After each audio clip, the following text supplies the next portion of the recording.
Charlie Kirk was shot, and here's what it has to say about American politics and the way that America is going.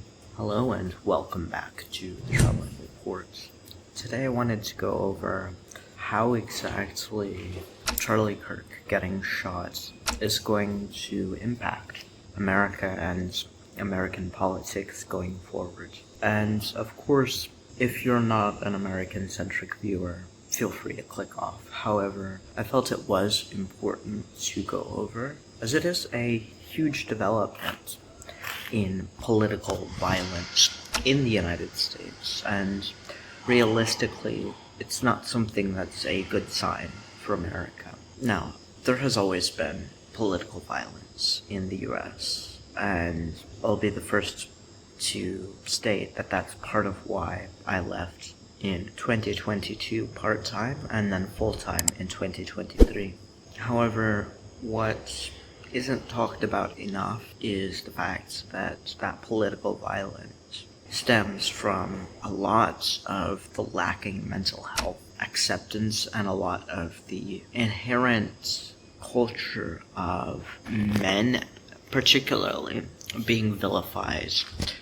And not just men, however, that is the demographic that does tend to turn violent. That is the demographic that does tend to be the most aggressive. And so, with Charlie Kirk being shot, and with Charlie Kirk realistically being a high-profile figure in the United States, regardless of whether you vote Republican, Democrat, Libertarian, Green, really I don't care. What I do care about is the safety of the United States, and we've seen that it has been going downhill for quite some time, and especially for business owners. Obviously, the United Healthcare CEO was shot, Donald Trump was shot, the Charlie Kirk was shot, and so we have a lot of these high-profile attempts or successes at assassinations, and it's becoming normalized. And when violence becomes normalized, that is when you realize that it is an unstable country.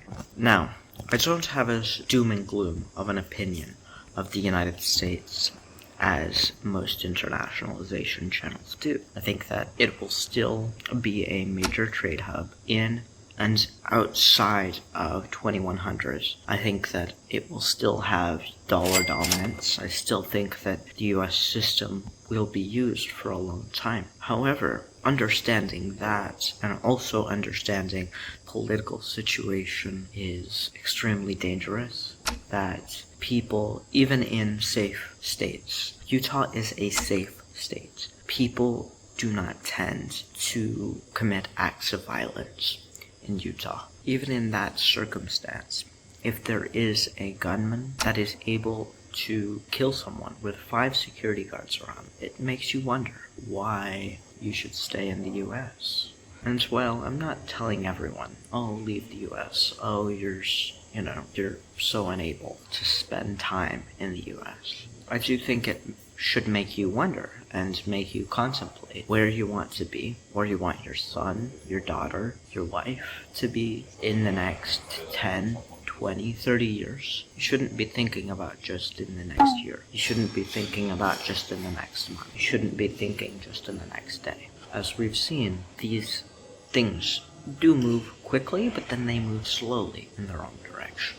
And as things move quickly in the wrong direction, then compound slowly. This is where normalization happens. And of course, normalization of political violence, normalization of executives being shot, normalization of political leaders being shot is not exactly something that you can really say is a good thing. And I try to stay away from politics in this channel.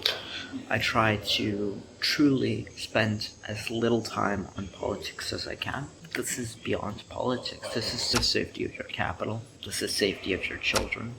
This is safety of your wife. This is safety of your parents. And if you're looking for a way to get out of this, I think that realistically, leaving the United States isn't a bad idea. And especially towards Europe, especially towards Asia, there aren't a lot of these high-profile assassinations. No one's getting assassinated in Luxembourg. No one's getting assassinated in Liechtenstein. No one's getting assassinated in San Marino or Italia. Maybe in the past, there have been assassinations. However, if you look at, for instance, I'm in Romania right now, Craiova.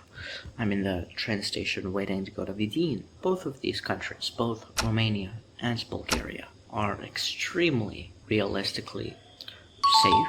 They won't just outright assassinate you for nothing. They won't make your life horrible or miserable just because you think in a different way than them. And this is something that the US has lost over time. And I still have sentiments towards the US, of course. I will denote my bias without an issue. However, as I look in the news, more and more I am justified in my departure from the United States. More and more am I justified in spending time outside of the United States. I feel so much safer. I feel so much more seen. I feel like I have so much more purpose. And this is something that I feel like a lot of Americans are now missing, especially as political violence consumes the United States. I feel like it's something that we can't really heal from, very simply. That said, I'll leave this at that. If you're looking to protect yourself against these things happening, I will still provide consulting on this video. 15 minutes, one-on-one, absolutely free. However, I would like to say that I'm not using this for promotion. However, I intentionally mostly use this as a back-end thing. If you liked the video, feel free to like it. If you really liked the video, feel free to subscribe. This has been the Traveling Report, and I solemnly say, have a good day.